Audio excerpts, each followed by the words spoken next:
அன்பின் பிதாவே, இந்த காலை வேலைக்கா உமக்கு நன்றி செலுத்துகிறோம்.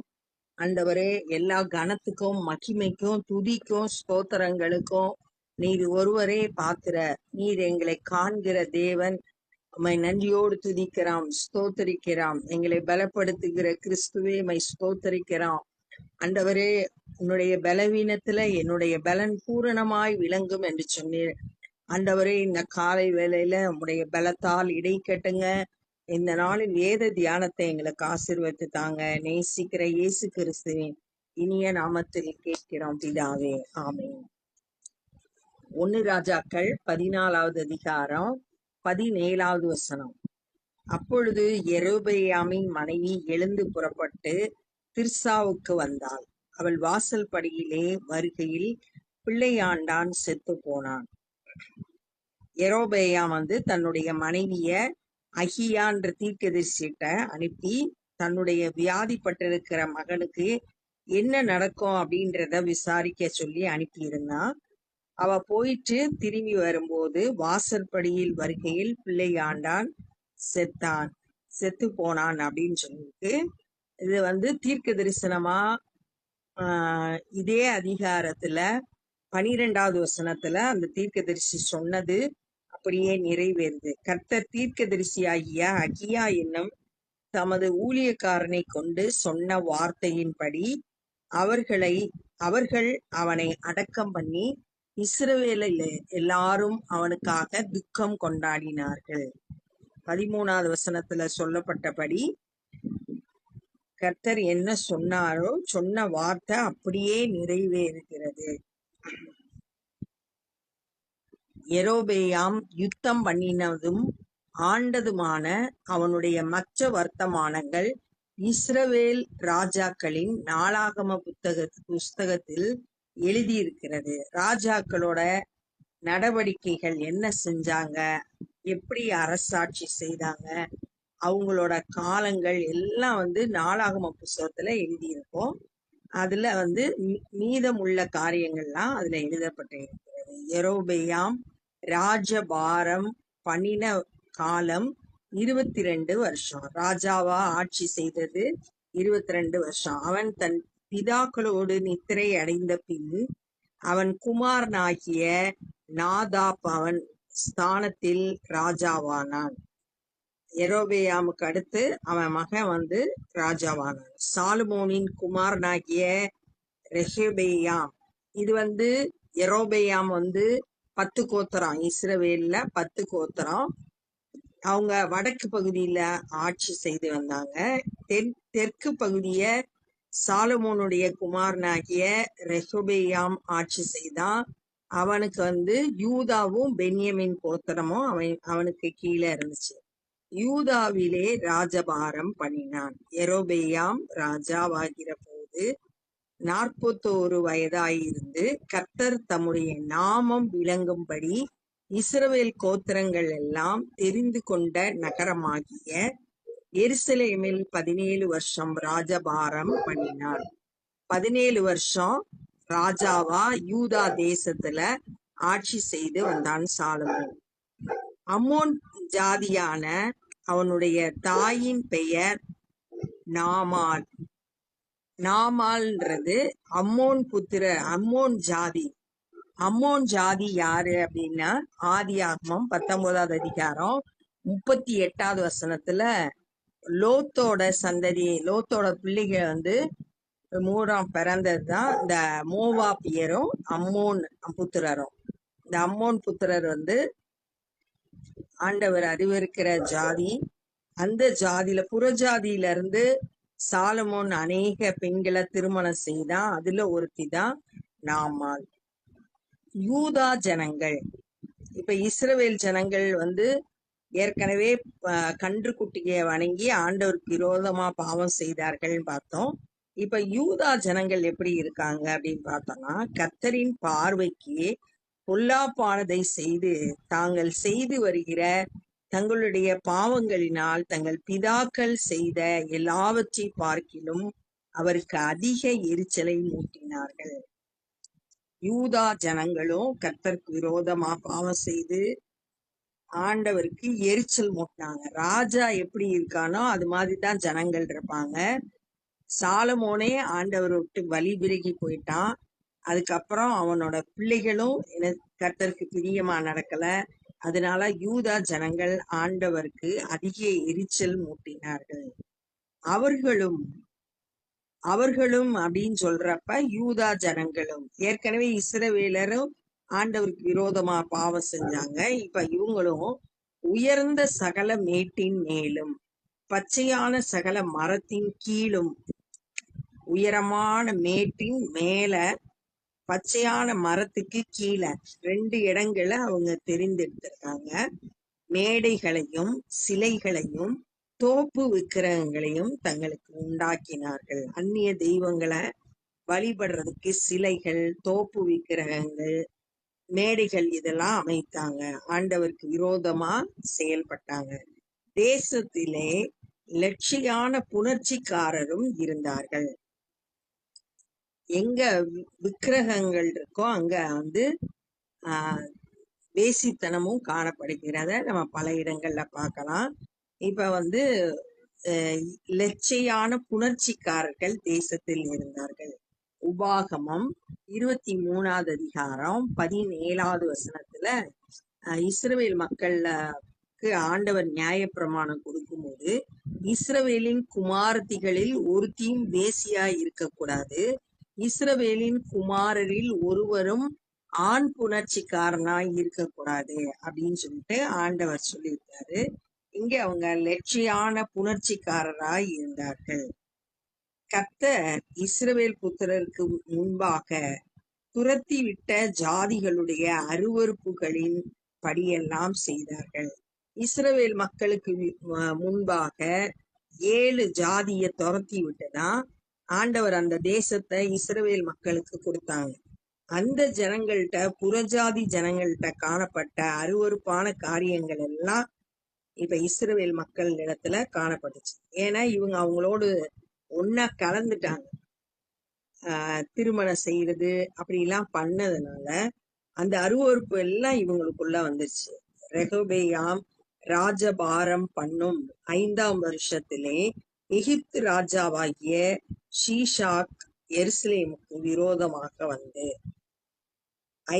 இவன் ஆட்சி செய்த 5வது வருஷத்துல எகிப்தோட ராஜாவாகிய ஷீஷாக், இந்த ஷீஷாக் வந்து நம்ம 11வது அதிகாரம் 40வது வசனத்துல 1 ராஜாக்கள் 11:40 எரோபெயாம் வந்து ராஜாவாவான் அப்படின்னு தீர்க்கதரிசி அகியா சொன்ன உடனே சாலமோன் வந்து அவனை கொன்னு போட்டுறணும்னு முயற்சி செய்யும் போது எரோபெயாம் வந்து இந்த எகிப்து தேசத்துக்கு போய் இந்த சீஷாக் ராஜாட்ட தான் தஞ்சம் புகுந்தான்.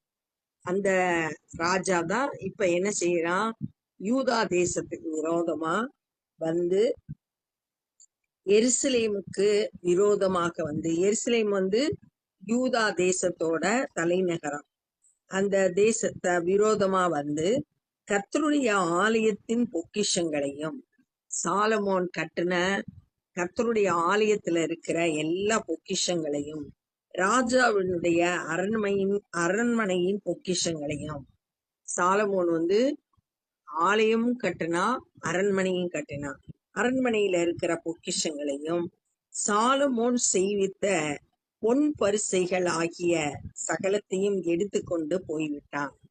சாலமோன் வந்து பொன் பரிசைகளை செய்தான் அப்படின்னு சொல்லிட்டு 1 ராஜாக்கள் 10வது அதிகாரத்துல வசனம் வந்து 16வது வசனம், சாலமோன் ராஜா அடித்த பொன் தகட்டினால் 200 பரிசைகளை செய்வித்தான், ஒவ்வொரு பரிசையும் 600 சேக்கல் நிறை பொன் சென்றது அப்படின்னு சொல்லி.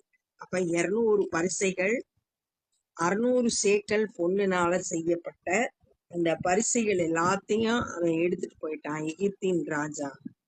அவைகளுக்கு பதிலாக ராஜாவாகிய ரெகொபெயாம் வெண்கல பரிசைகளை செய்வித்து, பொன்னெல்லாம் அவன் தூக்கிட்டு போயிட்டான், இப்ப வெண்கலத்துல அதுக்கு பதிலா ரெகொபெயாம் செய்கிறான். அவைகளை ராஜாவின் வாசற்படியை காக்கிற சேவகருடைய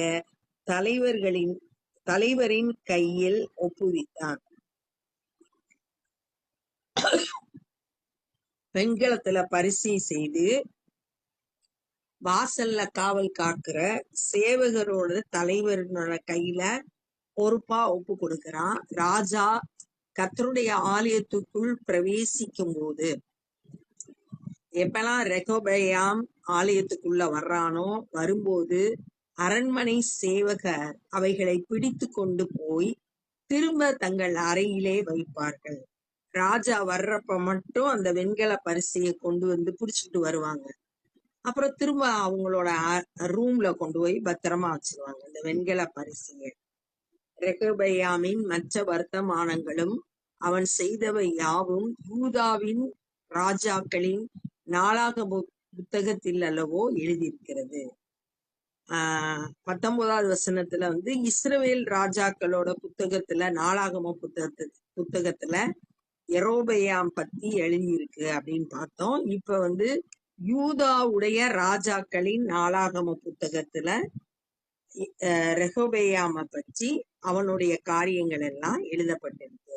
ரெகொபெயாமும் யெரொபெயாமும் அவர்கள் இருந்த நாட்கள் எல்லாம் யுத்தம் நடந்து கொண்டிருந்தது. 2 பேருக்கு இடையில எப்பயும் யுத்தம் நடந்துகிட்டே இருந்துச்சு. ரெகொபெயாம் தன் பிதாக்களுடனே நித்திரை அடைந்து தாவீதின் நகரத்திலே எருசலேமிலே தன் பிதாக்கள் அண்டையில் அடக்கம் பண்ணப்பட்டான். மரித்து அடக்கம் பண்ணப்பட்டான். அம்மோன் ஜாதியான அவன் தாய்க்கு நாமால் என்று பெயர். அவன் குமாரனாகிய அபியாம் அவன் ஸ்தானத்திலே ராஜாவானான். ரெகொபெயாமுக்கு அடுத்து அவனோட மகன் அபியாம் வந்து ராஜாவானான் அப்படின்னு சொல்லிட்டு சொல்லப்பட்டிருக்கு. நம்ம இந்த நாள்ல என்ன கற்றுக்கொள்றோம் அப்படின்னா, அந்த தீர்க்கதரிசி சொன்ன மாதிரியே யெரொபெயாமோட மகன் மரித்து போனான்.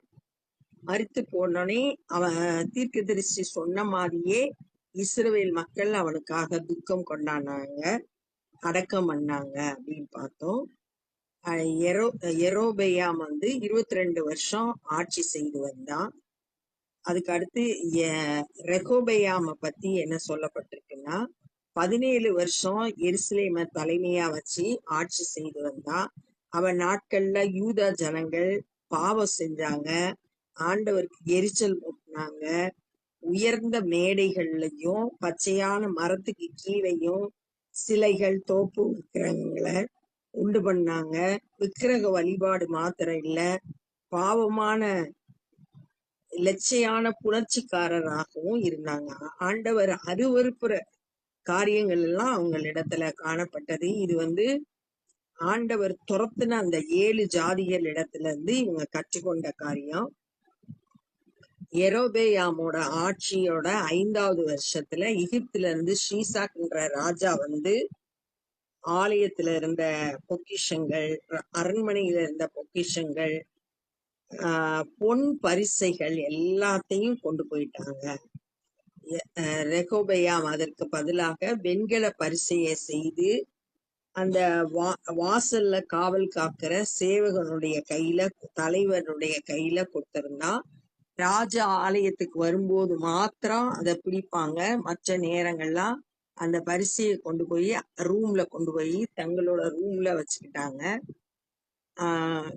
ரெகொபெயாமும் யெரொபெயாமும் இருந்த நாட்கள் எல்லாம் யுத்தம் நடந்துகிட்டே இருந்துச்சு. ரெகொபெயாம் மரித்த பிறகு எருசலேம்ல தன்னுடைய பிதாக்களுடைய கல்லறையில அடக்கம் பண்ணப்பட்டான். ரெகொபெயாமுக்கு அடுத்து அவனுடைய மகன் அபியாம் வந்து ராஜாவானான் அப்படின்றத இந்த நாள்ல நம்ம தியானிச்சோம். இப்ப நம்ம ஜெபம் பண்ணோம். அன்பின் பிதாவே, இந்த நேரத்துல கூட இஸ்ரவேல் மக்களுக்கும் யூதா ஜனங்களுக்கும் நீர் எவ்வளவோ காரியங்களை செய்தா கூட ஆண்டவரே அவங்க மேல அன்பு வைத்து அவங்களுக்கு நல்ல தேசத்தை, வாக்கு பண்ணின தேசத்துல கொண்டு வந்து வைத்தீங்க, செழிப்பாய் இருக்க பண்ணீங்க. ஆனாலும் ஆண்டவரே உம்மை மறந்து, ஆண்டவரே அந்நிய தெய்வங்களை வழிபட்டு, ஆண்டவரே உம்மை எரிச்சல் மூட்டினத இந்த நாள்ல நாங்க தியானித்தோம். ஆண்டவரே அப்பா ஸ்தோத்திரம். ஆண்டவரே எங்களிடத்துல கூட உமக்கு பிரியமில்லாத எந்த ஒரு சின்ன காரியமும் எங்களிடத்துல காணப்படக்கூடாது. பரிசுத்த ஆவியானவர் எங்களுக்கு உணர்த்தி காட்டும்படியாக ஜெபிக்கிறோம். உணர்வுள்ள இருதயத்தை தாங்க. நீங்க பேசுகிற சத்தத்தை ஒவ்வொரு நாளும் கேட்டு சரி செய்ய வேண்டிய காரியங்களை சரி செய்து கொள்ள எங்களுக்கு கிருபை செய்யுங்க. உடைய வருகை ரொம்ப சமீபம். அதற்கென்று நாங்க ஆயத்தப்பட உடைய சமூகத்துல வந்து நிற்கும் போது நாங்கள் மாசற்றவர்களாய் குற்றமற்றவர்களாய் காணப்பட கிருபை செய்யுங்க. இந்த நாள்ல சுவிசேஷ பணி செய்கிறவங்கள உடைய வல்லமையினால் நிரப்பி பயன்படுத்துங்க. அநேகர் சத்தியத்தை அறிந்து விடுதலை பெற்றுக்கொள்ள கிருபை தாரும். நாங்களும் உடைய ராஜ்ய பணியிலே எங்களால் இயன்றதை செய்ய ஒப்பு கொடுக்கிறோம். நேசிக்கிற இயேசு கிறிஸ்துவின் இனிய நாமத்தில் கேட்கிறோம் பிதாவே, ஆமென். என் ஆத்துமாவே கர்த்தரை ஸ்தோத்திரி, என் முழு உலமே பரிசுத்த நாமத்தை ஸ்தோத்திரி. என் ஆத்துமாவே கர்த்தரை ஸ்தோத்திரி, கர்த்தர் செய்த சகல உபகாரங்களை மறவாதே. ஆமென். God bless you.